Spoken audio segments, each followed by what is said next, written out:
jako że Obcy to jeden z moich ulubionych potworasów, pewnie zaraz obok Predatora, dlatego dzisiaj przedstawię Ci materiał z cyklu Spoiler Talk, w którym jak najbardziej będę omawiał fabułę od A do Z, więc jeżeli Ci jeszcze nie było dane obejrzeć całego filmu, więc uprzedzam, naprawdę uprzedzam, będę mówił dużo na temat fabuły, mnóstwo mam ciekawostek z IMDb, m.in. z AVP Galaxy i tak dalej, więc nie przedłużam, zaczynamy. W tym filmie mamy mnóstwo smaczków, tak zwanych easter eggów i już na początku zaczynamy nawiązaniem do trzeciego Obcego, ponieważ dźwięk, kiedy to pojawia się logo studia 20th Century Studios, już nie Fox, zostaje zniekształcony. To oczywiście jest nawiązanie do trzeciej części.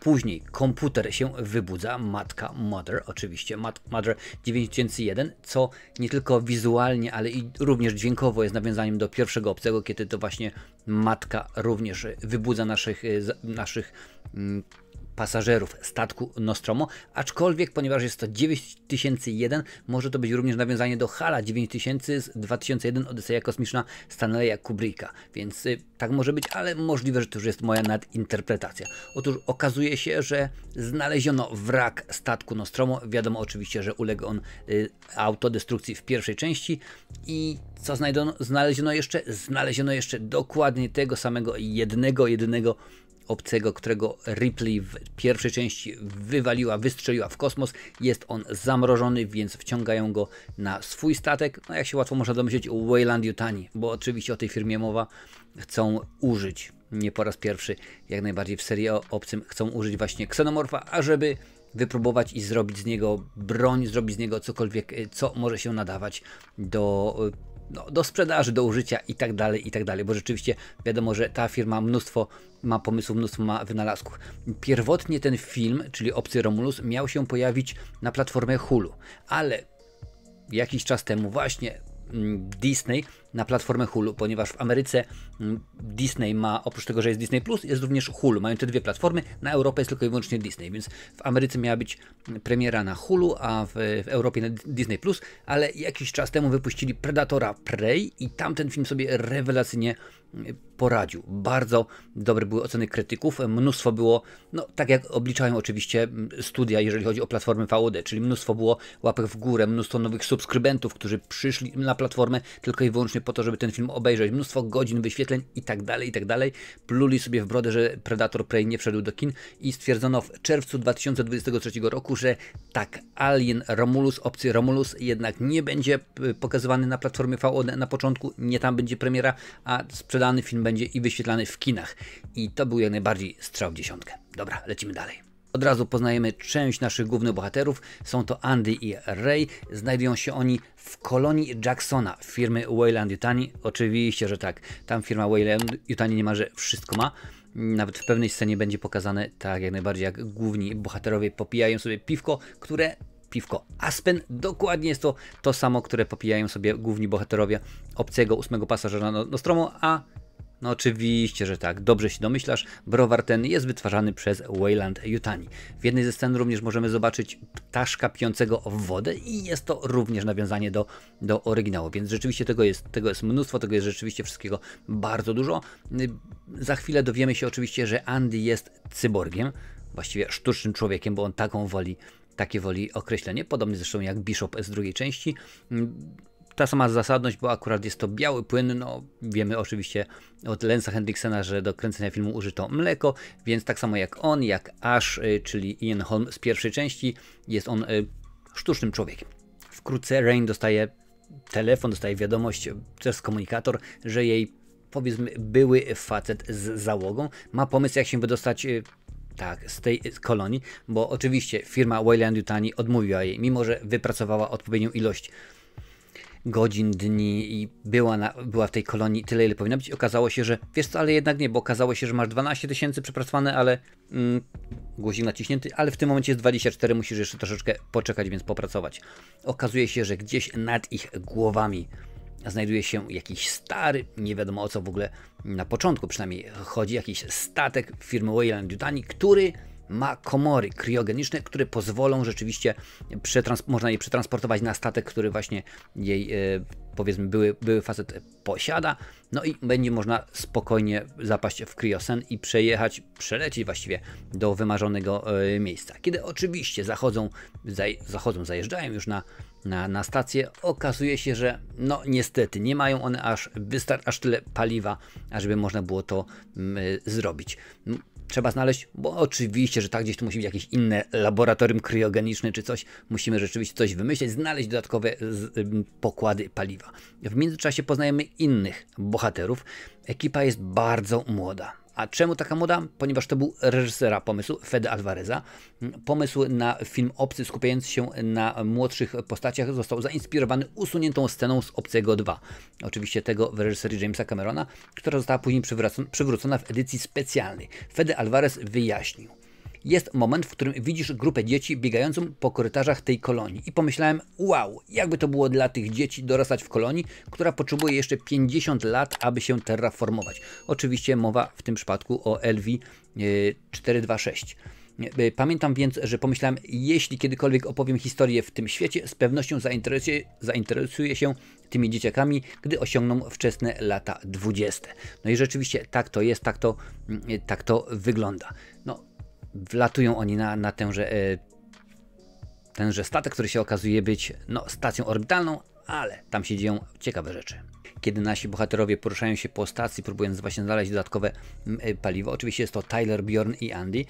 Stacja nazywa się oczywiście Renesans, bardzo, bardzo pięknie. Słyszymy utwór The Entry of the Gods in Valhalla Wagnera. I jeżeli myślisz, że to jest jak najbardziej przypomnienie, skojarzenie z Obcym Przymierzem, to masz rację. I jest taka scena właśnie, kiedy Peter Weyland po raz pierwszy aktywuje Davida i prosi go, aby zagrał Wagnera, wybierając właśnie tenże dokładnie utwór. Dowiadujemy się również, że stacja ma dwie części. Jedna to jest Romulus, a druga Remus. Oczywiście nawiązujemy do mitycznych założycieli Rzymu. Gdy już nasi bohaterowie znajdują kryokomory, jest jak najbardziej. Okazuje się, że znajdują paliwo, można to zrobić, ale w momencie, kiedy włączyli zasilanie w statku, w stacji właściwie, no to okazało się, że nie tylko grawitacja zaczęła działać normalnie, nie tylko można było otworzyć drzwi, ale tak jak najbardziej zakonserwowane tam, zapakowane w pewien sposób facehagery, całe mnóstwo facehagerów jak najbardziej, zaczęło się rozmrażać. No i zaczęły, jak można się łatwo domyślać, ożywać. Mamy tam w międzyczasie jakiegoś cyborga, który został w pewien sposób potraktowany kwasem, więc domyślać się można, że była dosyć konkretna walka z ksenomorfami. Kiedy nasi bohaterowie próbują wyciągnąć to paliwo, no to facehagery się uruchamiają i zaczynają ich atakować. Nie da się stamtąd wyjść, więc Rain wpada na pomysł, że tutaj przecież jest cyborg i jeżeli wezmę sztuczny człowiek, jeżeli wezmę od niego, mówi się, dysk twardy USB i przełożę to do Andiego, no to Andy będzie miał w tym momencie odpowiednie możliwości, tak, odpowiednie dojścia i będzie mógł otworzyć te drzwi, które są zablokowane. Nie da się rzeczywiście wyjść. Tak to się jak najbardziej dzieje. Andy pozyskuje całą informację i musimy się wiedzieć, co jest grane, ponieważ jedna z nas przyłapała facehagera na twarz. Ale tutaj patrzcie, tutaj jest ten cyborg, on może wiedzieć. Uruchamiają cyborga i okazuje się, że nie jest to aż. Cyborg się nazywa Rook, jak najbardziej, ale ma twarz Iana Holma, ponieważ to jest ten sam model. Tutaj nawet mam napisane, który, zaraz oczywiście o tym powiem. Jak najbardziej, jest to twarz Iana Holma. Jak łatwo się domyśleć, nie występuje w tejże roli aktor, który zmarł kilka lat temu, ale technika komputerowa, sztuczna inteligencja, oczywiście wszystko to idzie do przodu i jak najbardziej można było to zrobić.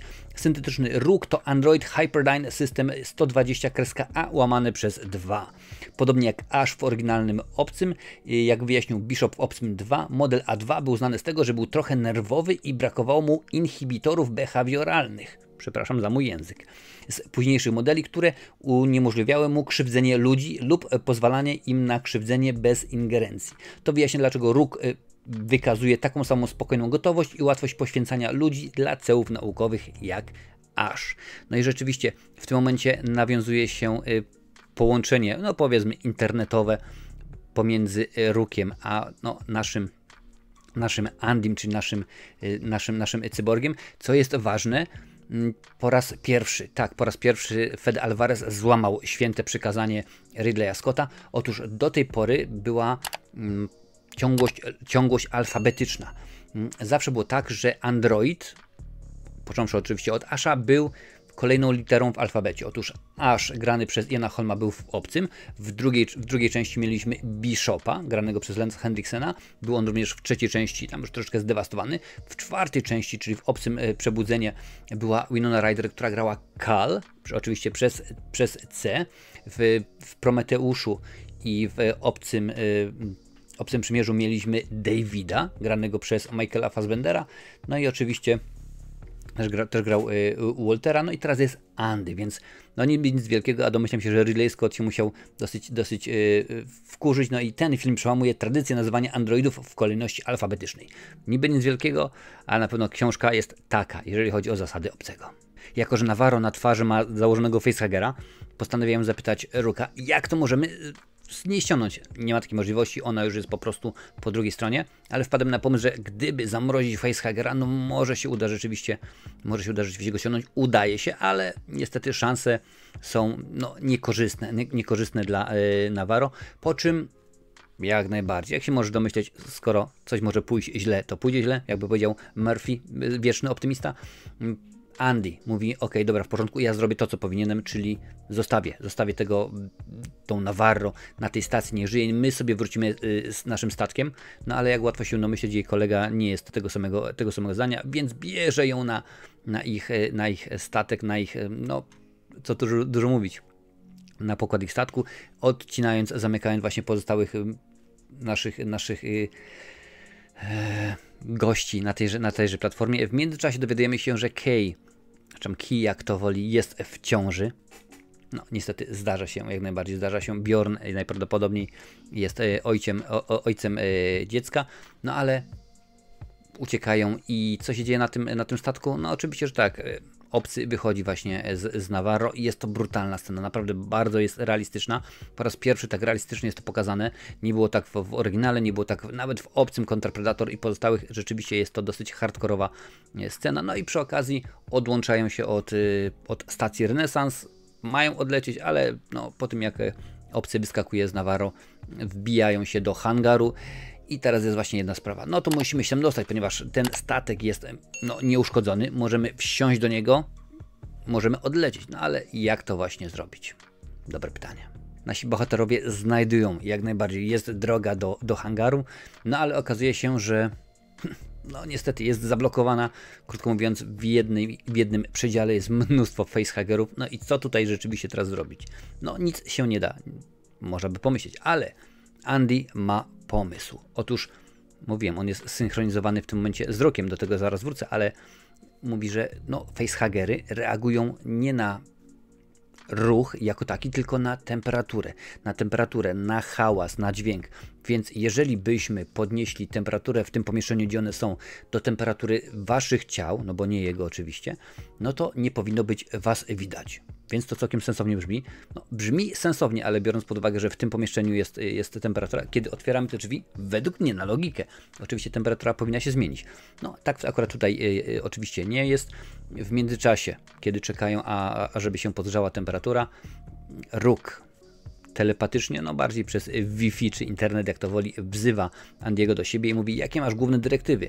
No mam sprawić, ażeby Rain była bezpieczna. No to teraz chyba masz ważniejszą już dyrektywę. Okazuje się, że tak, jak najbardziej. Po włożeniu tego dysku USB do niego okazuje się, że jest jedna dyrektywa najważniejsza.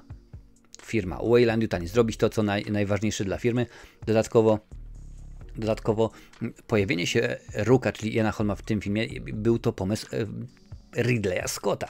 Fede Alvarez powiedział w ten sposób, że kiedyś Ridley Scott stwierdził, aż zawsze był najlepszy i musi wrócić, musi się pojawić. Tenże Rook również, nawiązując oczywiście do filmu, bo tutaj cały czas jest nawiązanie do poprzednich części, wspomina o skazanej na niepowodzenie wyprawie Prometeusza. I wtedy oczywiście w tle pojawia się temat muzyczny, temat przewodni Elizabeth Shaw i to nawiązuje do wypowiedzi, nawiązuje do filmu, no i rzeczywiście tak to musiało się podziać. A teraz nasi bohaterowie próbują przejść no, w dosyć spokojny sposób. No, nie może być krzyków, nie może być potu, bo to wszystko oczywiście wiadomo, obniża temperaturę naszego ciała. Przez hol, przez pomieszczenie pełne facehagerów. Będzie zabawa. W międzyczasie nasi bohaterowie uciekają. No, oczywiście akcja musi się przenieść troszeczkę na ten malutki statek. No i tam rzeczywiście chwilę później nasz Bjorn Bjorn razem z Kay, tak? Z Kay wychodzą. Idą, okazuje się, że są, no zrzuca, wiadomo, obcy zrzuca skórę i to jest po raz pierwszy mamy pokazane, jak obcy z takiej malutkiej istotki, że tak powiem, która się rodzi, buduje w człowieku, przeistacza się w dużego, pełnoprawnego ksenomorfa. Otóż jest na ścianie, jest właśnie kokon, no, niby bezbronny, no ale rzeczywiście okazuje się, że nawet w takim stanie obcy potrafi kwasem oblać i pokonać jak najbardziej Bjorna. On odkłada łyżkę, czyli jakby to powiedział siara. Nasza bohaterka, siostra, że tak, siostra jednego z bohaterów, ta, która jest w ciąży, czyli Kay, próbuje uciec do hangaru, jak najbardziej, no, hangar w hangarze, ale wiadomo o co chodzi. No i jak najbardziej nie da się uciec, ponieważ nie ma odpowiedniego dostępu. Ale po drugiej stronie drzwi jest właśnie jej brat, czyli Tyler, jest Andy i jest nasza bohaterka Rain. Tylko te drzwi może otworzyć Andy, ale mówi, nie zrobię tego, ponieważ za nią jest właśnie ksenomorf i on tylko czeka, ażebyśmy otworzyli te drzwi i w tym momencie ona na nas skoczy. No niestety oni otwierają drzwi, więc Kay zostaje, brutalnie mówiąc, zabita przez ksenomorfa. I tu jest scena, na której się chcę zatrzymać troszkę dłużej, ponieważ gdy jesteśmy w korytarzu, którym jest Andy, Rain, a także Tyler, w tle widać prom kosmiczny. I to akurat nie ja to zauważyłem, a panowie z AVP Galaxy, czyli avpgalaxy.net, możesz sobie sprawdzić. I tam znajduje się pewien prom. I początkowo myślałem, że to wahadłowiec ratunkowy, którym nasi bohaterowie opuszczają skazany na zagładę stację. Myślałem nawet, że już to komuś potwierdziłem, ale po obejrzeniu wywiadu z Fede Alvarezem, Fede Alvarez powiedział, że w tym filmie jest bardzo dużo smaczków, tak zwanych easter eggów i on czeka na to, aż jeden facet obejrzy film 3-4 razy i powie, tak, ja to zauważyłem jako pierwszy. I tutaj jest tak, że okazuje się, że ten prom kosmiczny, który widać, to Narcyz, w którym znajduje się wciąż śpiąca Ellen Ripley. Dobrze słyszysz, tutaj na pokładzie stacji Renesans w wahadłowcu w promie Narcyz jest śpiąca Ellen Ripley. Podczas trzeciego oglądania, co zabawne, miałem oczy szeroko otwarte na ten moment, taki rzeczywiście, którym Fede mnie drażnił i tym razem rzeczywiście go zobaczyłem. Podczas sceny, w której Kay jest zamknięta w pokoju z ksenomorfem, podczas gdy Tyler i Rain błagają Andy'ego, aby otworzył drzwi. Jeśli spojrzysz w dół korytarza, zobaczysz pionowo załadowany wahadłowiec Narcissus, czyli to jest oczywiście wahadłowiec Narcyz. To nie pierwszy raz, kiedy widzieliśmy, jak Ripley robi sobie objazd podczas swojego hipersnu pomiędzy filmem Obcy, 8 pasażer Nostromo, a filmem Obcy, decydujące starcie. W książce z rozszerzonego wszechświata Out of the Shadows Ripley została obudzona przez załogę statku Marion, innego, który został opanowany przez ksenomorfy. Bardziej prawdopodobne jest w tym przypadku, że Ripley pozostała w kriostazie na pokładzie odzyskanego wahadłowca, który najwyraźniej automatycznie został odrzucony, gdy stacja się rozbiła. No bo oczywiście stacji grozi rozbicie się o ładne pierścienie, 30 kilka minut i tak dalej, i tak dalej. Możliwe, że w filmie jest jeszcze więcej easter eggów sugerujących obecność Ripley w tle, więc będę musiał mieć oczy i uszy szeroko otwarte podczas kolejnego oglądania. Oczywiście jest to jeden z wielu smaczków. To by oznaczało, że Burke w drugiej części Obcego kłamał, ale jak wiemy, to jest szuja, to jest podły gnojek, więc wcale by mnie nie zdziwiło, gdyby oni rzeczywiście Ripley od dłuższego czasu obserwowali i wiedzieli, co jest grane. Dobra, wracamy do filmu. Nasi bohaterowie po drodze trafiają do laboratorium, w którym, tak, Rook mówi o wielu rzeczach. Między innymi, no jak łatwo się domyśleć, Weyland-Yutani postanowiło eksperymentować na obcym i okazało się, że jest możliwość, ponieważ sam organizm jest według nich perfekcyjny, czyli nie potrzebuje jedzenia, nie potrzebuje wody, tlenu, temperatura nie jest problemem, więc rzeczywiście można go wykorzystać i jest mnóstwo światów, w których no niestety ludzie nie są w stanie zagospodarować, zamieszkać, więc gdyby wyciągnąć coś z tego obcego, to co tworzy go niezniszczalnym, przeszczepić ludziom, no to byłoby super. No i tutaj się właśnie pojawia ta czarna maź, z którą eksperymentował David, tudzież Walter w filmie Przymierze, Obcy Przymierze oczywiście. No i tak, jak najbardziej, ponieważ Andy ma inne priorytety niż dobro Rain, no więc wpadają na pomysł, słuchajcie, zrobimy w ten sposób. Oczywiście umowa, jak to mawiał kabaret Ani Mrumru. sprawię, że dostaniecie się do tego waszego wahadłowca, do waszego promu, ale ja wezmę tą maź i dostarczę ją właśnie na Jackson i zostanę na Jackson, ponieważ nie mogę pojawić się na tej planecie, na którą byś chciała mnie zabrać 6 lat lotu, ponieważ tam nie przyjmują sztucznych ludzi, będzie umowa. I no niby wszystko w porządku, ale okazuje się, że obcy zaczyna ich tropić, no chce ich zabić, więc znajdują broń.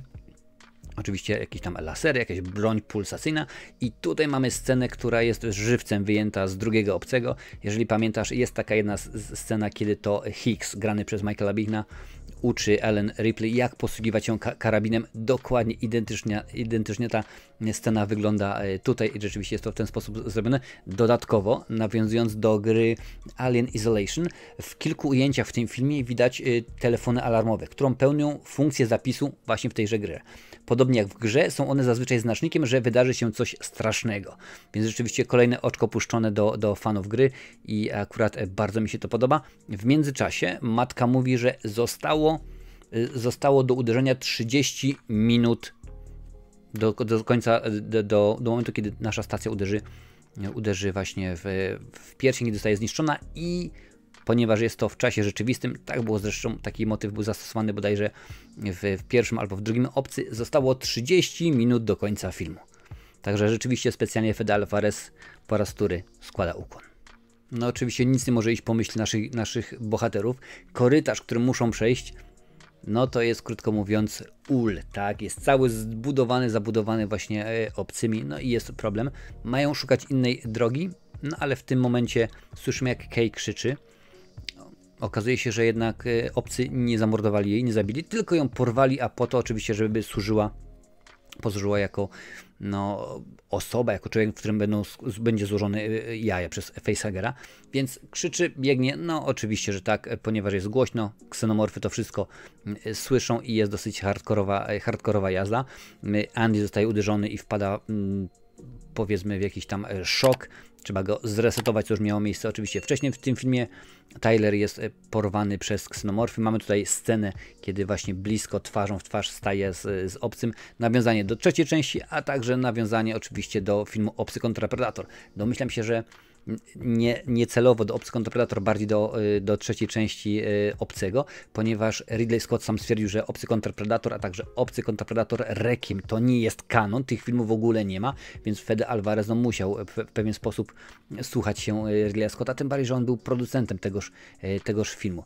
Więc okazuje się, że uwolnili tą Key, jeden nie żyje, drugi leży na ziemi, Rain wpycha Key do windy, śmigają do góry, mówią, dobra, jedź, ten korytarz się zaprowadzi prosto do statku i czekaj tam na nas jak najbardziej, no ale nie wiadomo po co. Kay bierze ze sobą pojemnik właśnie z tym czarnym szlamem i taki jak miał pomysł Andy wcześniej, ażeby wstrzyknąć, to i stała się super mocna. No niestety ona to robi, a że skutki będą opłakane tego, no to przekonamy się o tym oczywiście za chwilę, no bo takie jest w tym momencie wejście, ale Rain postanawia, nie, ja wracam po Andiego, muszę mu pomóc, bo to jest rzeczywiście mój przyjaciel, który mój ojciec zaprogramował, on go gdzieś tam znalazł na śmietniku i można powiedzieć odrestaurował, więc muszę mu pomóc. Kiedy już Rain zresetowała Andiego, wracają, ażeby pójść drzwiami, którymi tutaj przyszli. Okazuje się, że są zablokowane przez Rooka, który mówi, no nie mogę tak zrobić rzeczywiście, żeby was wpuścić, bo może to okazać się, że będą chciały wejść ksenomorfy, a musi rzeczywiście, musi tak być, że ta stacja musi w pewien sposób przetrwać, to musi być zablokowane i dziękuję bardzo, nie ma innej opcji. No, oczywiście w tym momencie się bardzo na to wkurzają. Tutaj jest po raz wtóry nawiązanie do pierwszej części Obcego. W jednej ze swoich ostatnich transmisji Android Rook mówi Rain i Andiemu, nie mogę kłamać co do waszych szans, ale macie moje współczucie. Była to ostatnia kwestia Asha w Obcym, który ma ten sam wygląd i model oczywiście co Rook. Więc rzeczywiście tak to jest, ale Rain stwierdza, ok, mamy przecież pomysł, bo obcych nie można zastrzelić, bo jak zastrzelimy, to oczywiście z ich ciał wypłynie kwas, przeżre wszystko kadłub i w ogóle będzie dekompresja i zginą, ale co będzie, jeżeli wyłączymy wyłączymy grawitację. No to rzeczywiście tak też robią. Tutaj jest po raz wtóry nawiązanie do drugiego obcego, kiedy strzelają i to jest bardzo fajnie wygląda, a ten kwas ładnie się cały czas unosi w powietrzu, nie spada na podłogę, na sufit, więc nie ma dekompresji. Nasi bohaterowie z wielkimi problemami przedostają się do windy, idą sobie do góry tylko i wyłącznie po to, żeby za tam 15 minut, 5 minut włączyła się grawitacja, bo nie może cały czas być jej braku. No i właśnie, no i w tym momencie zaczynają się problemy. Ksenomorfy ich gonią, windą zrzucają windę na ksenomorfy, ale Rain jest zagrożona, bo jeden z tych ksenomorfów ją dorwał, na co tak, Andy skacze z karabinem, już ten dobry Andy, bo wiadomo, wyjęła mu już tego starego USB-ka, skacze z karabinem, rozwala ksenomorfa, mówiąc do ksenomorfa, który zagrażał Rain: "Get away from her, you bitch". Oczywiście odejdź od niej, ty suko, no bo wiadomo, że to samo Ripley wypowiadała do królowej w obcym decydującym starciu, kiedy to właśnie królowa chciała dorwać Newt. No a ona właśnie, Ripley wsiadła do tego wielkiego ładownika, jak zwał, tak zwał, power loader, i akurat taką kwestię wypowiedziała do królowej. No, musi być nawiązanie, ale to nie koniec, bo rzeczywiście naszym bohaterom udaje się uciec w tymże swoim promie. Dodatkowo widzimy, jak prom Narcyz, w którym była Ellen Ripley, odłącza się od stacji, więc też będzie w tym momencie gdzieś tam szybował. No oczywiście, że tak, cały prom był sterowany przez Rooka, bo namówił do tego właśnie Kay, która jeszcze żyje, której się nic w pewien sposób nie dzieje, podmiot sobie wstrzyknęła tą czarną maź. No i rzeczywiście, bo jemu zależy tylko i wyłącznie na to, ażeby tę czarną maź oddać firmie Weyland-Yutani, ażeby dalej ją rozwijać. No ale spokojnie, Rey nie jest taka głupia, wyłącza zdalnie sterowanie i teraz ma pogawędkę z Rookiem. Teraz już wszystko spokojnie, nic się nie dzieje. Andy jest podłączony pod sztuczne zasilanie, żeby rzeczywiście sobie spokojnie siedział. Jedzie z nami na tą planetę, na którą powinno być. Kay jest wrzucona do maszyny od hibernacji, jest w kriostazie i ma być wszystko w porządku. No ale kiedy Rain ma się do tej samej maszyny oczywiście komara obok wbić, okazuje się, że jest problem z Kay, no i maszyna się wyłącza. Otwierają drzwi. No i tutaj jest problem, ponieważ to jest jedna z najbardziej wrednych, najbardziej wulgarnych, brutalnych scen w filmie. Otóż przez to, że wszczyknęła sobie tą czarną maź, Kay rodzi ksenomorfa. Ksenomorf humanoidalny, oczywiście nawiązanie po raz wtóry, tym razem do czwartego obcego, w którym to pojawił się biały obcy, jak ładnie został nazwany. Oczywiście ciekawostki, pomysł na ostatniego potwora w filmie zrodził się z listu, który Dan O'Bannon, czyli twórca oryginału, wysłał projektantowi H.R. Gigerowi. No Giger oczywiście stworzył ksenomorfa, to wiemy oczywiście, że to jak on wygląda, to jest jego zasługa. Było to podczas produkcji oryginalnego filmu, cytując: "Obcy, trzecia dojrzała faza, opuściwszy swoją ofiarę, obcy szybko rośnie do rozmiarów człowieka, po czym staje się straszliwie niebezpieczny. Jest bardzo mobilny, silny i zdolny rozerwać człowieka na strzępy. Żywi się ludzkim mięsem", tak właśnie kończy Kay. "To stworzenie powinno być bluźnierczą odrazą. Nasi producenci zasugerowali, że coś przypominającego przerośnięte, zdeformowane dziecko może być wystarczająco odrażające. W każdym razie chcemy, abyś czuł się swobodnie i stworzył swój własny projekt". Tam ksenomorf wyglądał inaczej, tutaj właśnie wygląda trochę jak człowiek. No cóż, co tu dużo mówić. Ksenomorf humanoid, że tak powiem, rozprawia się z Kay, rozprawia się z Andym. No ale skoro zadziałało raz, że ten facehugger został zamrożony, to może i tym razem to zadziała. Więc Rain bierze broń, próbuje pokonać go, no ale okazuje się, że nie wszystko tak łatwo idzie. Broń zaczyna, niby zaatakowała niby tego ksenomorfa, no ale rzeczywiście jest dekompresja. W pewnym momencie robi się bardzo zimno, więc tak samo jak Ripley w jedynce, Rain wchodzi do skafandra, który ma jej umożliwić przeżycie. No wiadomo oczywiście, że tam pokonała ksenomorfa w ten sposób, wystrzeliwując go w kosmos. No, wiemy już w tym momencie, że go nie pokonała, bo dalej tutaj wrócił, no ale tutaj będzie podobna sprawa właśnie z humanoidalnym ksenomorfem. chyba jajo, tak można to nazwać rzeczywiście, w którym urodził się, w którym przyszedł na świat właśnie ksenomorf, leży w ładowni, tam w środku jest kwas, no i się łatwo można domyśleć, trwa walka pomiędzy Rain a nim, no i nie idzie to dobrze, ale Rain wpada na pomysł, przypięła się liną i przewraca to jajo, kwas się wylewa, oczywiście zasysa powietrze, bo jest dziura, no i wciąga tam, no Rain, tak samo oczywiście ksenomorfa. No i prawie jest wszystko w porządku, ale no ksenomorf gdzieś tam się trzyma i tutaj kolejny oczywiście odnośnik, bo jakże mogło być inaczej, to jest... Ten dzisiejszy materiał nie powinien nazywać się spoiler talk, tylko odnośnik talk.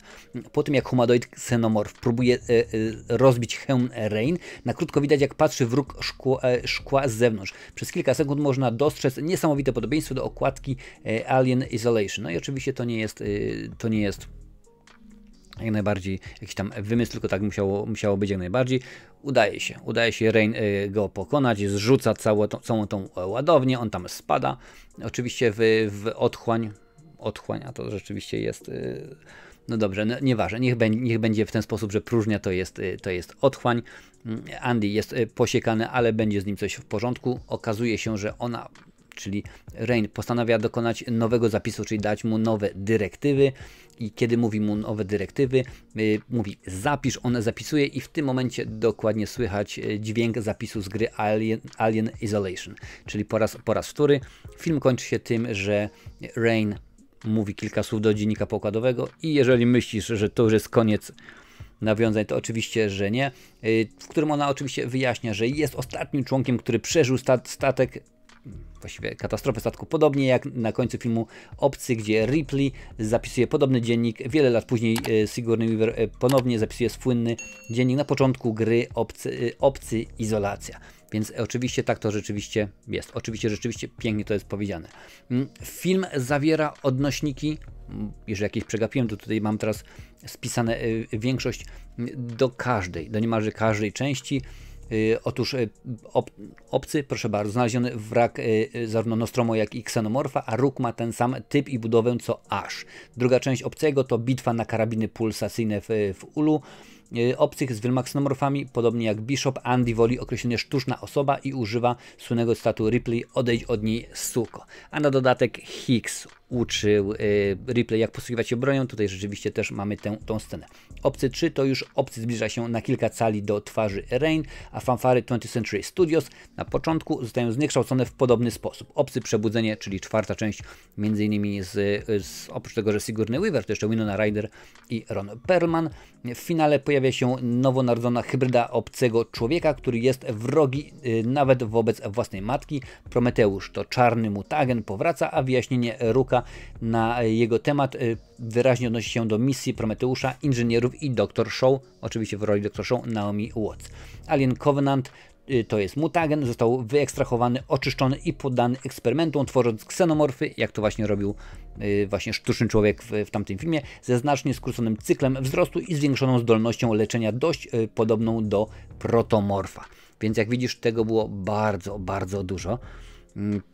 Obcy, tak, no jest to dobry film, nie jest to film wybitny. Recenzja oczywiście jak najbardziej jest poczyniona, więc jeżeli chcesz zobaczyć recenzję wszystkich filmów o obcych, o predatorach, jeżeli lubisz takie rzeczy, wiesz, Godzilla, King Kong, to tutaj sobie je spokojnie możesz zobaczyć. A cóż, ja chyba się wybiorę do kina, ażeby po raz wtóry obejrzeć ten film, bo rzeczywiście podobał mi się.